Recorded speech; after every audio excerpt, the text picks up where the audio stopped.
ভারত সফলভাবে অগ্নি-5 নামের একটি ব্যালিস্টিক ক্ষেপণাস্ত্রের পরীক্ষা চালানোর এক সপ্তাহ আগেই পাকিস্তান ঘোষণা দিয়েছিল তারা আর্মি রকেট ফোর্স কমান্ড নামে একটি নতুন বাহিনী গঠনের উদ্যোগ নিচ্ছে। ভারতের ক্ষেপণাস্ত্র মোকাবিলার রক্ষাকবচ কি তাহলে এবার পাকিস্তানের হাতে? গত মে মাসে ভারতের সঙ্গে 4 দিনের সংঘাতে পরমাণু শক্তিধর দেশ পাকিস্তান তাদের সামরিক কৌশলের কিছু দুর্বলতা উপলব্ধি করে। পাকিস্তানের প্রধানমন্ত্রীর ভাষ্যমতে নতুন গঠিত এই বাহিনী আধুনিক প্রযুক্তিতে সজ্জিত হবে এবং শত্রুকে চারদিক থেকে আঘাত হানতে সক্ষম থাকবে। পাকিস্তানের প্রচলিত যুদ্ধ ক্ষমতা বৃদ্ধির ক্ষেত্রে এটি একটি গুরুত্বপূর্ণ মাইলফলক।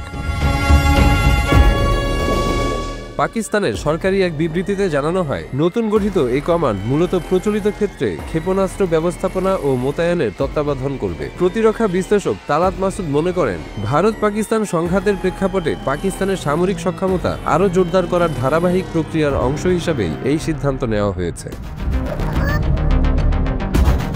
আধুনিক যুদ্ধ ব্যবস্থায় যেখানে ড্রোন ও ক্ষেপণাস্ত্র প্রধান হাতিয়ার হিসেবে ব্যবহৃত হচ্ছে, সেখানে ইসলামাবাদ অনেকটা পিছিয়ে পড়েছে। সেই ঘাটতি পূরণেই আর্মি রকেট ফোর্স কমান্ড গঠন করা হয়েছে।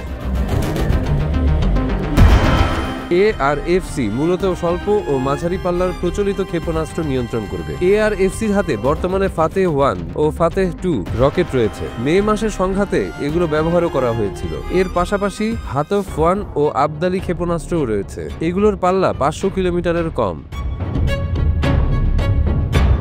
এদিকে ভারত সম্প্রতি সফলভাবে অগ্নি-5 নামের ব্যালিস্টিক ক্ষেপণাস্ত্রের পরীক্ষা চালিয়েছে। এটি একটি মাঝারি পাল্লার ক্ষেপণাস্ত্র। 20 আগস্ট ভারতের পক্ষ থেকে জানানো হয়, উড়িষ্যা রাজ্যের বে অফ বেঙ্গল উপকূলের পরীক্ষা কেন্দ্র থেকে এই ক্ষেপণাস্ত্রটি উৎক্ষেপণ করা হয়।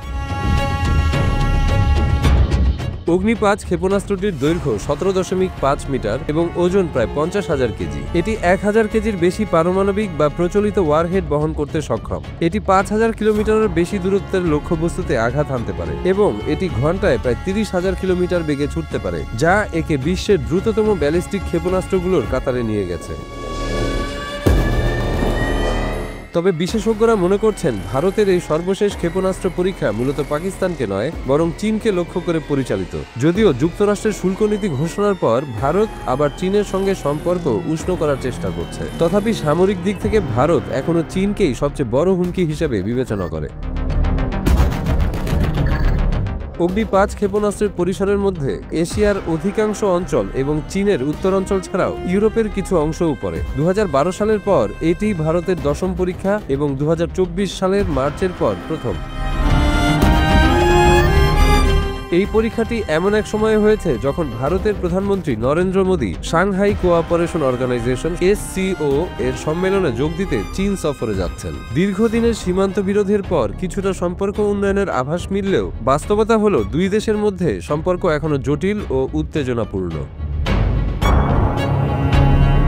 এদিকে মার্কিন প্রেসিডেন্ট ডোনাল্ড ট্রাম্প ভারতের পণ্যে দ্বিগুণ শুল্ক আরোপ করেছেন, কারণ ভারত রাশিয়া থেকে তেল কেনা অব্যাহত রেখেছে। তবে এসব রাজনৈতিক চাপ ও কূটনৈতিক উষ্ণতার মাঝেও ভারতের সামরিক কৌশল স্পষ্ট, চীনই তাদের প্রধান প্রতিপক্ষ।